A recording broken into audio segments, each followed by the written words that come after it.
بسم اللہ الرحمن الرحیم۔ ایک شخص کو زمین نے قبول نہ کیا۔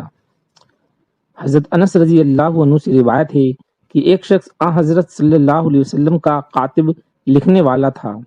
وہ اسلام سے پھر کر مشرکوں سے جا ملا تو حضور اقدس صلی اللہ علیہ وسلم نے اس کے حق میں بد دعا فرمائی کہ اس کو زمین قبول نہ کرے گی۔ اس کے بعد جب وہ مر گیا تو حضرت ابو طلحہ رضی اللہ تعالیٰ عنہ اس قبر کی طرف تشریف لے گئے تو اسے قبر سے باہر پڑا ہوا پایا۔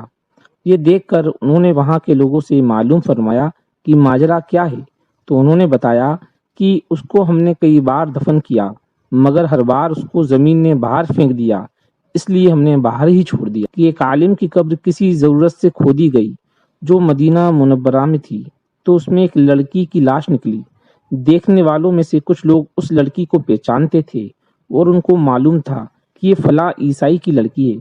چنانچہ انہوں نے وہاں پہنچ کر اس کے ماں باپ سے اس کا حال پوچھا اور قبر معلوم کی، تو انہوں نے قبر بھی بتائی اور یہ بھی فرمایا کہ دل سے مسلمان تھی اور مدینہ منورہ میں مرنے کی خواہش رکھتی تھی۔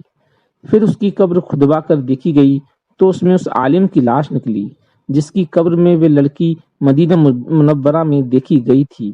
پھر اس عالم کی بیوی سے اس کا عمل معلوم کیا تو اس نے بتایا کہ بڑے نیک آدمی تھے۔ یہ بات ضرور تھی کہ وہ یوں کہا کرتے تھے کہ عیسائی مذہب میں یہ بات بڑی آسانی کی ہے کہ ان کے یہاں جنابت کا غسل یعنی بیوی کے ساتھ صحبت کرنے کی ناپاکی کا نہانا ضروری نہیں ہے۔ اسی وجہ سے وہ اس لڑکی کی قبر میں پہنچائے گئے۔ انا للہ و انا الیہ راجعون۔